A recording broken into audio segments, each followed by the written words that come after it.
कांग्रेस पर गृह मंत्री अमित शाह ने बहुत बड़ा हमला बोला है। कांग्रेस दफ्तर में वंदे मातरम को रोका गया। सोनिया गांधी ने वंदे मातरम के गायन को रोका, ये कहा अमित शाह ने। कांग्रेस दफ्तर में पाप हुआ है, जनता कांग्रेस को माफ नहीं करेगी, ये कहते हुए बड़ा हमला बोला है गृह मंत्री अमित शाह ने कांग्रेस पार्टी पर। तो राष्ट्रीय गीत को लेकर बवाल मचा हुआ है। कांग्रेस से बीजेपी ने सख्त सवाल पूछे हैं और ये उस दौरान की तस्वीरें भी हम आपको दिखा रहे हैं, जिसका जिक्र करते हुए गृह मंत्री अमित शाह ने कांग्रेस पार्टी को, सोनिया गांधी को घेरा है। क्या कहा गया है, सुनते हैं।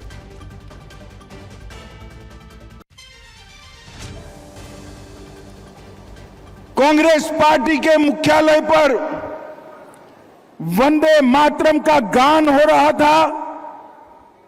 चालू गान में कांग्रेस की नेत्री सोनिया जी ने कांग्रेस अध्यक्ष को गान रोकने का कहा। हम सब टीवी पर देखते रह गए। 80 साल के बाद बंकिम बाबू का ये अमर मंत्र, अमर गान जब फिर से सम्मान प्राप्त कर रहा है, वो भी सोनिया जी को राज नहीं आता है। सोनिया जी, 140 करोड़ की जनता आपको देख रही है। आपके द्वारा किया गया ये पाप इस देश की जनता कभी माफ नहीं करेगी, कभी माफ नहीं करेगी। कोई स्वप्न में भी कैसे सोच सकता है कि वंदे मातरम उसका गान अधूरा छोड़ दिया जाए? कांग्रेसियों को शर्म आनी चाहिए, और जरा भी शर्म बची है तो दो हाथ जोड़कर बंकिम बाबू की अमर आत्मा से और देश की जनता से माफी मांगनी चाहिए। बढ़ते आगे और बात सिक्किम की करते हैं, जहां रिम्बी और सिंगलेतम इलाकों में भीषण लैंडस्लाइड की खबर है। प्रशासन ने राहत और बचाव अभियान भी शुरू कर दिया है। रिपोर्ट देखिए। लैंडस्लाइड का ये भयानक वीडियो पश्चिम सिक्किम का है, जहां रिम्बी जिले के सिंगलेतम गांव में हुए भीषण लैंडस्लाइड ने लोगों की परेशानी बढ़ा दी है। भूस्खलन की वजह से बहुत सारे पेड़ उखड़ गए। बारिश से पहाड़ी इलाकों में लैंडस्लाइड की घटनाएं बढ़ गईं। आसपास के मकानों और जमीन के लिए खतरा बढ़ गया। रिम्बी में करीब 30 और सिंगलेतम में 8 घर भूस्खलन प्रभावित क्षेत्र में हैं। प्रशासन ने राहत और बचाव अभियान शुरू कर दिया है। अधिकारियों के मुताबिक प्रभावित क्षेत्र का तकनीकी आकलन कराने के निर्देश दिए गए हैं, जिससे पता चल सके कि लैंडस्लाइड कहां तक फैल सकती है। एसडीएम, बीडीओ और पंचायत प्रतिनिधि हालात का जायजा ले रहे हैं। सरकार ने कहा है कि प्रभावित परिवारों की सुरक्षा और उनकी कल्याण प्राथमिकता है। हालात पर नजर रखी जा रही है। प्रभावित लोगों के लिए अस्थायी आश्रय और राहत के दूसरे इंतजाम किए जा रहे हैं। इसी बीच मौसम विभाग ने कई इलाकों के लिए 19 अगस्त तक बारिश का अलर्ट जारी किया है, जो लोगों के लिए चिंता का विषय है। अरुणाचल प्रदेश में तेज बारिश ने तबाही मचा दी है। अंजौ जिले में जहां पर लैंडस्लाइड हुआ, वहीं पर ऊपर सुबनगिरी में भी भूस्खलन के चलते हादसा हुआ। तस्वीर अरुणाचल प्रदेश की है, जहां तेज बारिश के बाद कई इलाकों में लैंडस्लाइड की घटनाएं हुई। लैंडस्लाइड के चलते कई स्थानों पर रास्ते अवरुद्ध हो गए। हालात के चलते लोगों की परेशानी बढ़ गई। मौसम के हालात को देखते हुए प्रशासन ने लोगों से सावधानी बरतने की अपील की। राज्य में बाढ़ और लैंडस्लाइड की वजह से अपर सुबनसिरी जिले में काफी नुकसान हुआ। 2 अलग अलग हादसों में अब तक 4 लोगों की जान जा चुकी है। प्रशासन और राहत एजेंसियां सक्रिय हैं। अचानक आई बाढ़ की चपेट में सेना के 2 अस्थायी शेल्टर बह गए, जिसके चलते बाढ़ के तेज बहाव में 7 जवान बह गए। इनमें से 2 जवानों को सुरक्षित बचा लिया गया, जबकि 5 जवान अब भी लापता हैं। सेना और स्थानीय प्रशासन की टीमें लगातार उनकी तलाश कर रही हैं। सेना, आईटीबीपी, पुलिस और एसडीआरएफ की टीमें सर्च अभियान चला रही हैं। लापता जवानों को खोजने के लिए सभी हाईटेक संसाधनों का उपयोग किया जा रहा है। खराब मौसम, जलभराव और कठिन रास्तों के बावजूद इलाकों में रेस्क्यू ऑपरेशन जारी है। और उत्तराखंड की चमोली में टनल हादसे के बाद से रेस्क्यू ऑपरेशन युद्ध स्तर पर जारी है। एक और शव बरामद किया गया है। हादसे में अब तक 8 लोगों की मौत की पुष्टि हो चुकी है। चमोली में टीएचडीसी की निर्माणाधीन टनल में 13 अगस्त को हुए हादसे के बाद रेस्क्यू ऑपरेशन लगातार जारी है। शनिवार को एक और मजदूर का शव निकाला गया। इसके साथ ही हादसे में मृतकों की संख्या बढ़कर 8 हो गई है। 2 मजदूर अब भी लापता बताए जा रहे हैं, जिनकी तलाश जारी है। 11 मजदूरों का अस्पताल में इलाज चल रहा है, जबकि एक मजदूर को अस्पताल से छुट्टी दे दी गई है। जिला प्रशासन, पुलिस, एसडीआरएफ, एनडीआरएफ और संबंधित विभागों की टीम राहत और बचाव कार्य में जुटी है। रेस्क्यू अभियान को और तेज करने की कोशिश जारी है। हादसे में अब तक 8 मजदूरों की मौत हो गई है। जान गंवाने वाले मजदूरों में यूपी के 3, उत्तराखंड के 2 और छत्तीसगढ़ के 3 मजदूर शामिल हैं। रेस्क्यू टीमें लापता मजदूरों की तलाश में जुटी हैं। उन तक पहुंचने के लिए हर संभव प्रयास किए जा रहे हैं। सीएम पुष्कर सिंह धामी ने हादसे की मजिस्ट्रियल जांच के आदेश दिए हैं। उन्होंने साफ किया है कि जांच में किसी भी प्रकार की लापरवाही सामने आने पर दोषियों के खिलाफ सख्त कार्रवाई की जाएगी। उत्तराखंड के चमोली के वसुंधरा वाटरफॉल के पास नदी में एक पर्यटक फंस गया। पुलिस एसडीआरएफ की टीम ने रेस्क्यू ऑपरेशन संभाला। देखिए रिपोर्ट। तस्वीर उत्तराखंड के चमोली के वसुंधरा वाटरफॉल की है, जहां एक पर्यटक वाटरफॉल के पास नदी में फंस गया। नदी का जलस्तर अचानक बढ़ने से पर्यटक फंस गया था। हादसा उस वक्त हुआ जब वो वाटरफॉल के आगे घूम रहा था। नदी का जलस्तर अचानक बढ़ने से उसके वापस लौटने का रास्ता बंद हो गया। घटना की सूचना तुरंत ही होटल कारोबारी ने पुलिस को दी। सूचना मिलते ही कोतवाली श्री बद्रीनाथ पुलिस और एसडीआरएफ की टीम तत्काल घटनास्थल पर पहुंची। पुलिस और एसडीआरएफ की रेस्क्यू टीम ने स्थानीय युवाओं के साथ मिलकर हालात का जायजा लिया और सुरक्षित तरीके से नदी के दूसरे छोर तक पहुंच बनाई। पर्यटक को सकुशल रेस्क्यू कर नदी के इस ओर लाया गया और कोतवाली बद्रीनाथ पहुंचाया गया। अभियान में पुलिस, एसडीआरएफ और स्थानीय युवाओं के बीच बेहतर तालमेल देखने को मिला। पुलिस के रेस्क्यू अभियान शुरू करने से पहले स्थानीय युवाओं ने लकड़ियों के जरिए नदी पर अस्थायी पुल तैयार किया और नदी के दूसरी ओर फंसे पर्यटक तक खाने पीने की सामग्री पहुंचाई। छत्तीसगढ़ के सुकमा में स्वतंत्रता दिवस की सुरक्षा ड्यूटी से लौट रही डीआरजी जवानों की टीम की तारीफ हो रही है। ऐसा क्यों हो रहा है, जानने के लिए आप देखिए ये रिपोर्ट। वीडियो छत्तीसगढ़ के सुकमा जिले से सामने आया, जहां पर स्वतंत्रता दिवस की सुरक्षा ड्यूटी करके लौट रहे डिस्ट्रिक्ट रिजर्व गार्ड के जवानों ने इंसानियत की मिसाल पेश की है। मामला भीमापुरम इलाके का है, जहां पर एक मरीज को अस्पताल ले जाने के लिए गाड़ी नहीं मिल रही थी। मरीज की हालत गंभीर थी और उसे तत्काल इलाज की जरूरत थी। डीआरजी जवानों ने तुरंत मदद का फैसला किया। मरीज की चारपाई को पॉलिथीन से कवर किया गया। चारपाई को अपने कंधों पर उठाया और पैदल ही मरीज को रायगुड़ा कैंप के सीआरपीएफ अस्पताल तक ले गए और मरीज को भर्ती कराया गया, जहां उसका इलाज जारी है। मरीज के परिजनों ने सुरक्षा बल के जवानों का आभार प्रकट किया। माओवाद प्रभावित बस्तर में सुरक्षा की जिम्मेदारी संभालने वाले जवानों की इस पहल ने उनके मानवीय पक्ष को सामने रखा है। तस्वीरें ये भी बताने के लिए काफी है कि जवान न सिर्फ देश बल्कि इलाके की सुरक्षा की जिम्मेदारी निभा रहे हैं और साथ ही एक जरूरतमंद परिवार की हर संभव मदद भी की। जवानों की संवेदनशील पहल की लोग जमकर तारीफ कर रहे हैं। और यूपी के प्रयागराज में बारिश के बाद गंगा और यमुना के जल स्तर में बढ़ोतरी दर्ज की गई है। इसे देखते हुए प्रशासन ने घाटों की निगरानी बढ़ा दी है। वीडियो प्रयागराज का है, जहां लगातार बारिश के कारण गंगा और यमुना का जलस्तर तेजी से बढ़ रहा है। फ्लड कंट्रोल रूम की आज की जारी रिपोर्ट में कहा गया है कि पिछले 24 घंटे में यमुना के नैनी और गंगा के छतनाग में पानी 1 मीटर से ज्यादा बढ़ा है। हालांकि तीनों प्रमुख गेज स्टेशंस पर नदियों का जलस्तर अभी खतरे के निशान से नीचे है। बाढ़ नियंत्रण कक्ष के मुताबिक अभी सारे तटबंध सुरक्षित हैं। नैनी में जहां यमुना के जलस्तर में बढ़ोतरी दर्ज की गई, वहीं फाफामऊ और छतनाग में गंगा नदी के जलस्तर में बढ़ोतरी देखी गई है। बढ़े जलस्तर ने नदी किनारे रहने वाले लोगों की परेशानी बढ़ा दी। गंगा जी के तो जलस्तर कल से काफी तेज हुआ है। परसों से 2-3 दिन से बढ़े, लेकिन कल जलस्तर लगभग 4 फीट की ऊंचाई में बढ़ा हुआ। आज भी जल तेज से ही है, लगभग 1 फीट जलाया सुबह से। ये तो हर साल का नियम ही है, हम लोग को गंगा जी बढ़ती तो हटाना पड़ेगा सामान। फिर इस बार तो लेट है, नहीं पिछली बार तो हनुमान जी को भी नहला चुकी, हम लोग ऊपर थे पिछली बार तो रोड पर थे इस समय, लेकिन इस बार लेट है। अब तकलीफ तो होता ही है, सब सामान हटाना पड़ता है। अभी वहाँ से ले आए उठा के, इधर यहाँ से ऊपर ले जाएंगे। अधिकारियों का कहना है कि फिलहाल बाढ़ जैसे हालात नहीं है, लेकिन जलस्तर में हो रही बढ़ोतरी को देखते हुए निगरानी जारी रखी जा रही है। पश्चिम बंगाल विधानसभा के पूर्व डेप्यूटी स्पीकर आशीष बनर्जी ने आत्महत्या कर ली है। बीरभूम में उनका शव फंदे से लटका मिला। वो ममता बनर्जी की सरकार में कई बार मंत्री भी रह चुके थे। पश्चिम बंगाल विधानसभा के पूर्व डिप्यूटी स्पीकर और ममता बनर्जी के करीबी आशीष बनर्जी इस दुनिया में नहीं रहे। आशीष बनर्जी ने फांसी लगाकर आत्महत्या कर ली।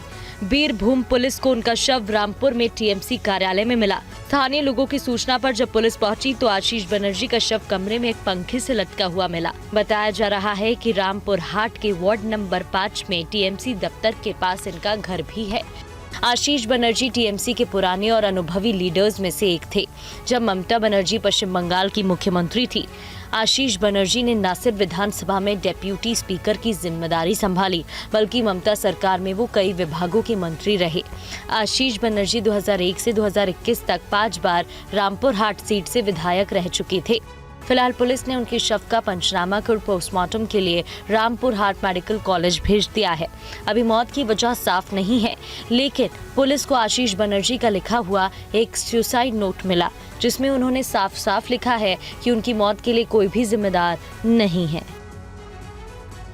खबर यूपी के सहारनपुर से, जहां पर सड़क हादसे में आईटीबीपी के डीआईजी और उनके ड्राइवर की मौत हो गई। हादसे में डीआईजी के गनर सहित 3 लोगों को गंभीर चोटें भी आई हैं। पुलिस मामले की जांच कर रही है। सहारनपुर के सरसावा थाने में खड़ी ये वही स्कॉर्पियो है जो देहरादून पंचकुला नेशनल हाईवे पर अनियंत्रित होकर हादसे का शिकार हो गई। चश्मदीदों के मुताबिक सरसावा के पास आईटीबीपी के डीआईजी परमिंदर सिंह की स्कॉर्पियो बेकाबू होकर पहले डिवाइडर से टकराई और फिर दूसरी लेन में जा पहुंची। इसी दौरान सामने से आ रही स्विफ्ट डिजायर कार से उसकी जबरदस्त भिड़ंत हो गई। टक्कर इतनी भीषण थी कि दोनों गाड़ियों के शीशे और ऊपरी हिस्सा क्षतिग्रस्त हो गया।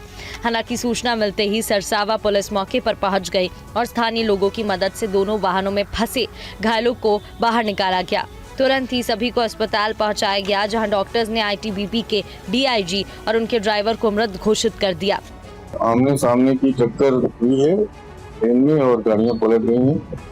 मौके पर लोग वहाँ भागे हैं। मौके पर 5 मिनट के अंदर पुलिस पहुंची, घायलों को अस्पताल लाया गया। बताया जा रहा है कि श्रीनगर में तैनात डीआईजी परमिंदर सिंह मसूरी से ट्रेनिंग पूरी कर अंबाला जा रहे थे।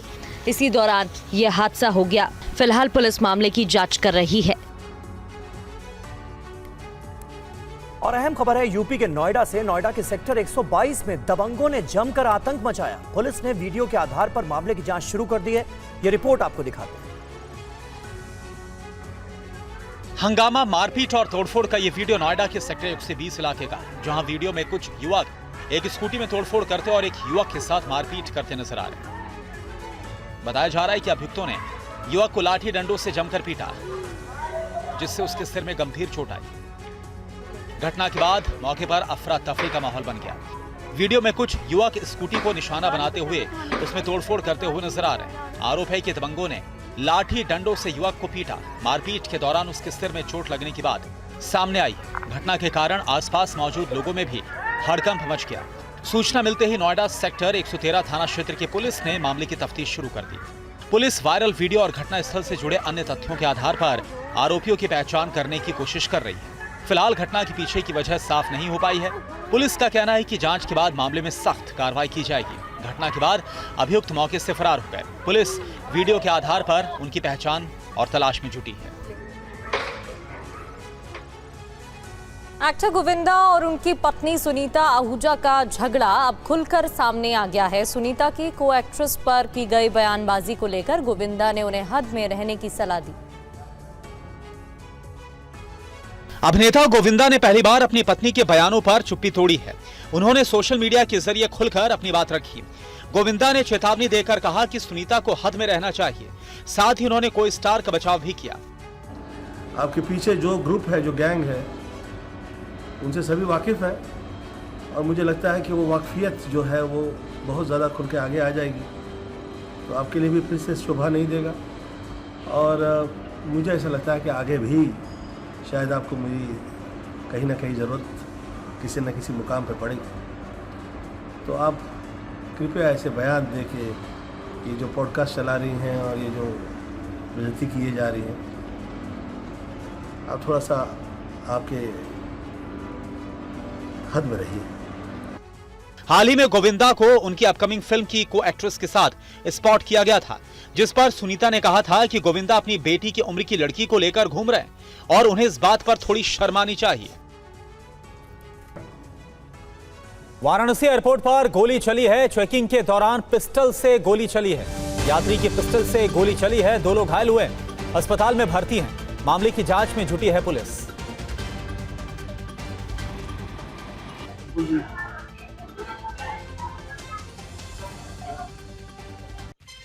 पहले हम लोग वो एमिनिशंस वगैरह देखते हैं कि कितना है कितना नहीं, काउंट करते हैं। उसके बाद पूरा सारा डॉक्यूमेंट्स देखते हैं। तो एमिनिशन से वो निकालने लग गए और वो दिखाने लग गए कि कितना मेरे पास है या नहीं है। और हम लोग फिर वो देखने लगे, वेपन देखने लगे कि अनलोडेड कंडीशन में है कि नहीं। वो दिखाने लगे कि इसमें अनलोडेड कंडीशन में है, जबकि वो लोडेड कंडीशन में था। वही लोडेड कंडीशन में होने के बावजूद वो दिखाने लग गए। उसके बाद उसी तरह में उसी दौरान वो गोली चल गई। जांच में पता लगा कि कमलेश राय जी, जो कि आजमगढ़ के रहने वाले हैं, वो एयर इंडिया एक्सप्रेस की फ्लाइट से मुंबई ट्रैवल कर रहे थे।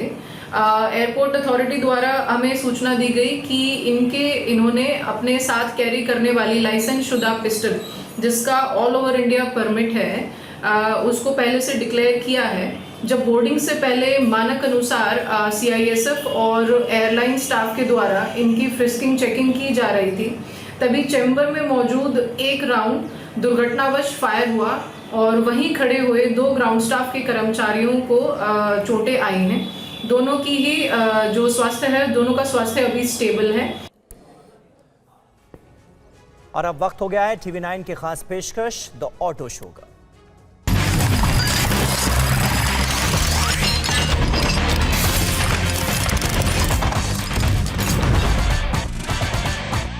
नमस्कार, TV9 भारतवर्ष पर आप इस वक्त देख रहे हैं द ऑटो 9 शो। मैं हूं नंद कुमार नायर और सबसे पहले आप सभी को इंडिपेंडेंस डे की ढेर सारी शुभकामनाएं। हर हफ्ते की तरह इस हफ्ते भी शो खास रहने वाला है, लेकिन स्वतंत्रता दिवस का मौका है तो महिंद्रा, ये वो समय होता है जब कैलेंडर ब्लॉक रखता है, तो महिंद्रा के पोर्टफोलियो से क्या नया आने वाला है ये हम आपको बताएंगे। इसके अलावा आपकी रेंज एंजाइटी को कम करेंगे। कुछ खास टेस्ट भी हैं जो हमने खास आपके लिए करें, लेकिन उससे पहले शुरुआत कर लेते हैं स्पीड न्यूज के साथ। डुकाटी इंडिया ने भारत में अपनी पॉपुलर मॉन्स्टर का नया V2 मॉडल लॉन्च कर दिया है और इसकी शुरुआती एक शोरूम कीमत 13.99 लाख रुपए रखी गई है, जो पुराने मॉडल से करीब 15,000 रुपए ज्यादा है। इस बाइक की सबसे बड़ी खासियत है इसका नया 890 सीसी V12 इंजन और नया मोनोको शैसी, जिसकी वजह से बाइक का वजन पहले से 5 kg कम हो गया है। इंजन का साइज छोटा होने के बावजूद यह पुराने 937 सीसी इंजन की तरह ही 111 HP की जबरदस्त पावर देता है और 91.1 न्यूटन मीटर का peak torque. Skoda Slavia facelift को भारत में 18 अगस्त को होने वाले लॉन्च से पहले एक आधिकारिक टीजर जारी किया गया है। यह एक मिड लाइफ अपडेट है और इस साल के शुरुआत में कुशाक फेसलिफ्ट में देखे गए बदलाव की तर्ज पर ही अपडेट मिलेंगे। डिजाइन के मामले में फ्रंट और रियर हिस्से में बड़े बदलाव मिले हैं, जबकि कैबिन में बड़ी स्क्रीन और नया वर्चुअल कॉकपिट देखने को मिल सकता है। हालांकि इस लिस्ट में 360 डिग्री कैमरा या एडास पैकेज मिलने की उम्मीद नहीं है। एक बड़ा बदलाव 1 लीटर TSI पेट्रोल इंजन के साथ नया 8 स्पीड ऑटोमेटिक ट्रांसमिशन होगा। मुकाबले में है होंडा सिटी, हुंडई वर्ना और फोक्सवैगन की वर्टस। यामाहा ने लॉन्च से पहले अपनी स्पोर्ट्स बाइक यामाहा R2 की प्री बुकिंग शुरू कर दी है। यह बाइक 27 अगस्त को भारतीय बाजार में आधिकारिक रूप से लॉन्च होगी। इसमें 200 सीसी का बड़ा इंजन और करीब 25 bhp की पावर मिलने की उम्मीद है। यामाहा R2 में कंपनी की वेरिएबल वाल्व टेक्नोलॉजी मिलने की भी उम्मीद है। यामाहा R2 का मार्केट में सीधा मुकाबला हीरो करिश्मा XMR और KTM की RC200 जैसी बाइक से होगा। JSW MG मोटर इंडिया ने अपनी आगामी 7 सीटर इलेक्ट्रिक SUV का पहला आधिकारिक टीजर जारी किया है। हेक्टर हॉक को चीन में बिकने वाली वूलिंग स्टारलाइट 560 पर ही तैयार किया जाएगा। यह कंपनी की पहली ऐसी EV होगी जिसे हाल ही में पेश किए गए MG advance drive architecture platform technology यानी अडैप्ट प्लेटफॉर्म पर बनाया गया है। माना जा रहा है कि भारत में इसका EV वर्जन पहले लॉन्च किया जाएगा। ग्लोबल मॉडल में 56.60 किलोवाट का बैटरी पैक मिलता है और क्लेम रेंज करीब 530 किलोमीटर की है। इसके बाद कंपनी इसका PHEV यानी प्लग इन हाइब्रिड वर्जन भी ला सकती है। स्पीड न्यूज के बाद अब वक्त हो चला है स्पॉटलाइट का, और स्पॉटलाइट में इस हफ्ते है महिंद्रा। जो लोग ऑटोमोबाइल इंडस्ट्री को ट्रैक करते हैं वो ये जानते होंगे कि हर साल महिंद्रा 14 और 15 अगस्त वो तारीख है जब अपने नए फ्यूचर प्रोडक्ट्स को या इंडियन प्रोडक्ट में लॉन्च होने वाले प्रोडक्ट्स को दिखाता है। यानी कि 14 और 15 ये एक बहुत खास तारीख बन चुकी है ऑटोमोटिव कैलेंडर में, महिंद्रा के कैलेंडर में। और इस साल भी महिंद्रा ने एक बेहद ही खास चीज इंडियन मार्केट को भेंट भी करी और साथ में दिखाई भी।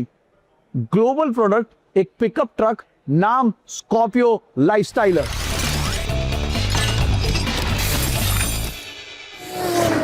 महिंद्रा ने फाइनली इंडियन मार्केट में शोकेस कर दिया है अपना लाइफस्टाइल पिकअप ट्रक, जिसका नाम है लाइफस्टाइलर। और ये बेस्ड है इनकी पॉपुलर स्कॉर्पियो एन एसयूवी पे। बट यहाँ पे आपको एक लोडिंग बेड मिलता है। 3 डिफरेंट वर्जन्स इसके यहाँ पे कंपनी ने शोकेस करे हैं। अप्रैल 2027 में इसे इंडियन मार्केट में लॉन्च किया जाएगा और साथ ही साथ इसका प्राइस होगा लगभग 20 लाख रुपए। फ्रंट को कंप्लीटली नया डिजाइन दिया गया है। L shape LED DRLs, हनीकोम grill और मस्कुलर स्किड प्लेट जो इसे स्कॉर्पियो एन से एकदम अलग आइडेंटिटी देते हैं। साइड प्रोफाइल में डबल कैब स्टैंड्स और चंकी क्लैडिंग इसे रोड पर प्रॉपर नोटिस मी वाला लुक देते हैं। और सबसे बड़ा twist, 3 environment themed edition, valley, reef and trail, मतलब माउंटेन, ओशन और डेजर्ट, तीनों का कैरेक्टर एक ही गाड़ी में। अंदर स्टेप करते ही रगड एक्सटीरियर का फील भूल जाइए। Portrait touch screen, digital driver display, wireless Apple CarPlay और Android auto, dual zone climate control, everything feels premium. Power के लिए स्कॉर्पियो एन वाले ही 2 इंजन मिलते हैं, 175 bhp diesel, 203 HP turbo petrol और साथ में 4 व्हील ड्राइव और मल्टी टेरेन मोड्स। यानी लुक्स प्रीमियम है, लेकिन दिल से ये एक proper off road ready pickup है। अब आता है असली game changer, price. Starting price है 19.79 लाख और लॉन्च अप्रैल 2027 तक होगा। मतलब प्रीमियम पिकअप सेगमेंट में ये एक एंट्री लेवल गेटअवे बन सकता है। और इसका ग्लोबल स्टोरी भी इंटरेस्टिंग है। इंडिया के बाहर ऑस्ट्रेलिया, अफ्रीका और लैटिन अमेरिका जैसे मार्केट्स में ये सिर्फ लाइफस्टाइलर नाम से सेल होगी, बिना स्कॉर्पियो टैग के। कंपटीशन सीधा टोयोटा हाइलक्स और इसूजू डी-मैक्स वी-क्रॉस से है। दोनों 25 लाख के ऊपर जाते हैं। तो लाइफस्टाइलर फीचर्स और कैपेबिलिटी में टक्कर देते हुए भी प्राइस के मामले में काफी एग्रेसिव है और यही इसे सेगमेंट का पोटेंशियल डिसरप्टर बनाता है। तो महिंद्रा के इंडिपेंडेंस डे गिफ्ट या यूं कह लीजिए अपने ग्लोबल फ्यूचर को जो दिखाया लाइफस्टाइलर, उससे आप मिल चुके हैं। ये लाइफस्टाइलर अगले साल भारतीय सड़कों पर दिखाई देगा, लेकिन क्या ये गाड़ी कर सकती है ये आप अब तक समझ चुके होंगे। लेकिन इसके अलावा भी महिंद्रा यहाँ पे रुकी नहीं। महिंद्रा ने ये BE6 जो कि इसकी बहुत सक्सेसफुल बॉर्न इलेक्ट्रिक गाड़ी है, इसके करीब 8 वेरिएंट्स बाजार में उतारे हैं। स्पोर्टी क्यू जो कि 11.47 लाख की कीमत से शुरू होकर 27 लाख तक की कीमत पे जाते हैं। यानी कि जो BE6 के वाइड पोर्टफोलियो के साथ महिंद्रा ने इस इलेक्ट्रिक मार्केट को कैप्चर करने के लिए एक नया कार्ड खेल दिया है। बट इलेक्ट्रिक की बात कर रहे हैं और जब इलेक्ट्रिक की बात होगी, महिंद्रा की बात होगी, तो टाटा को आप कैसे भूल सकते हैं। क्योंकि इलेक्ट्रिक रेवोल्यूशन की बात करें इंडिया में तो टाटा का उसमें एक बहुत बड़ा हाथ है और वहां पर पंच और नेक्सॉन EV सबसे कामयाब इलेक्ट्रिक गाड़ियां आप कह सकते हैं। उन्हीं कामयाब गाड़ियों का हमने किया एक रेंज टेस्ट, क्योंकि दर्शकों की तरफ से हमें आ रहे थे कई सारे सवाल ये जानने के लिए कि जो क्लेम रेंज होती है क्या वो सच होती है। और इसी को साफ करने के लिए जतिन ने पंच EV का किया रेंज टेस्ट। इंडिया में जितना बड़ा इलेक्ट्रिक कार पोर्टफोलियो टाटा का है, उतना शायद किसी भी ब्रांड का नहीं है, क्योंकि यहाँ पे टाटा आपको एंट्री लेवल से लेके बड़ी एसयूवीज तक इलेक्ट्रिक वर्जन्स ऑफर करती है। आज मेरे साथ है टाटा की पंच EV, जो है इनकी one of the best selling electric cars में से एक। आपने इस गाड़ी के रिव्यूज वगैरह बहुत सारे देख लिए होंगे, बट आज हम करेंगे कुछ इंटरेस्टिंग। हम करेंगे इस गाड़ी का रियल वर्ल्ड रेंज टेस्ट, जहां पे मैं इस गाड़ी को लगभग 100 किलोमीटर चलाऊंगा और बताऊंगा कि टाटा की नई पंच EV जितना रेंज क्लेम करती है उतना मिलता है कि नहीं।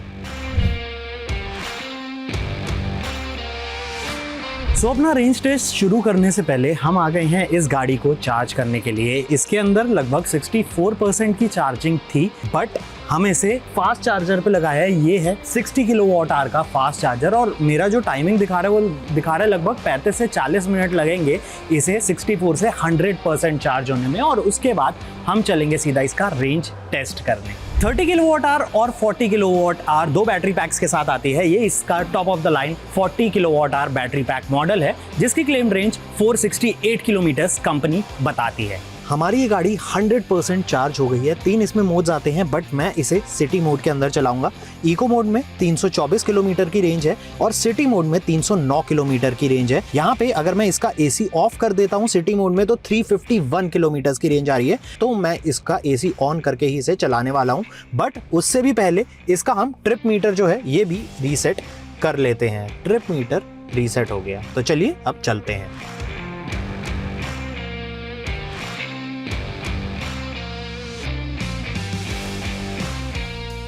ऑलरेडी मैं इस गाड़ी पे 31-32 किलोमीटर कर चुका हूं। मैंने जब अपनी ड्राइव शुरू करी थी तब मैं सिटी के अंदर था, अभी मैं हाईवे पर हूं। मैं चाहता था कि मुझे मिक्स कंडीशंस में इस गाड़ी का क्लेम्ड रेंज पता चले, इसलिए मैंने इसे पहले सिटी में चलाया। अब मैं इसे हाईवे पे चला रहा हूं। यहाँ पे जब मैंने ये ट्रिप चालू करी थी तो लगभग 309 किलोमीटर की रेंज आ रही थी। अब जो इसकी इंस्ट्रूमेंट क्लस्टर पे रेंज है वो आ रही है 264 किलोमीटर की। 32.6 किलोमीटर ये गाड़ी अभी तक चल चुकी है। जरूरी नहीं है कि आपको अपनी गाड़ी की रेंज निकालने के लिए बैटरी पूरी तरह से डिप्लीट करनी पड़े। आपको अपने MID पे एवरेज एनर्जी कंजम्पशन दिख जाता है, जहां पे आप ये वाला फॉर्मूला यूज कर सकते हैं और पता लगा सकते हैं कि आपको रियल वर्ल्ड में ये गाड़ी कितना रेंज देगी। जैसे कि मेरे पास अभी 75% बैटरी बची है और यहाँ पे 230 किलोमीटर की रेंज दिखा रहा है, बट इस फॉर्मूले के थ्रू मुझे पता चल जाएगा कि ये गाड़ी मुझे अभी 260 से 270 किलोमीटर की रेंज ऑफर कर सकती है।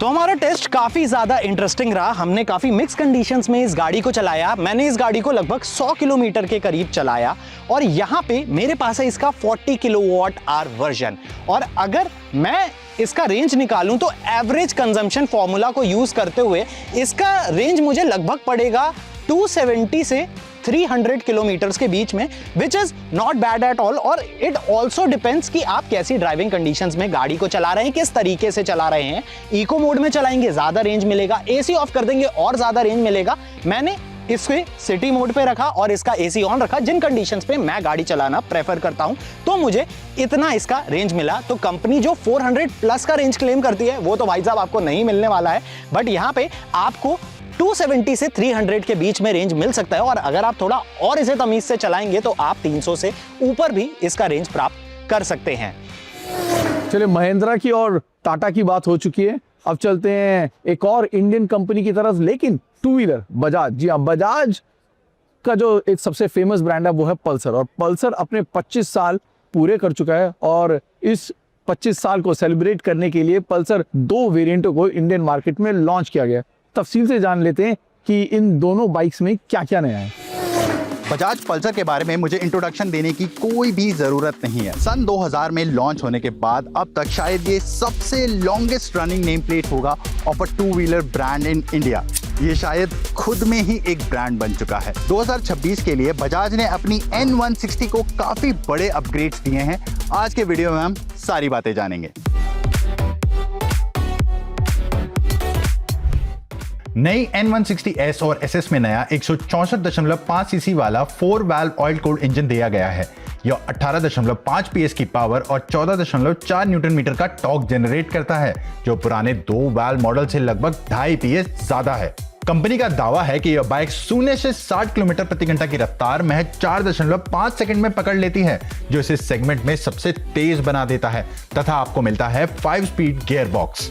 इलेक्ट्रॉनिक थ्रॉटल बॉडी मिलने की वजह से इसमें सेगमेंट फर्स्ट फीचर्स शामिल किए गए हैं, जिसमें रोड, रेंज, स्पोर्ट और ऑफ रोड समेत 4 राइडिंग मोड्स शामिल हैं, जो सड़क की स्थिति के हिसाब से थ्रॉटल रिस्पॉन्स को बदलते हैं। हालांकि N160S में अब भी आपको मैकेनिकल थ्रॉटल बॉडी मिलती है और राइडिंग मोड्स और ट्रैक्शन कंट्रोल नहीं मिलते।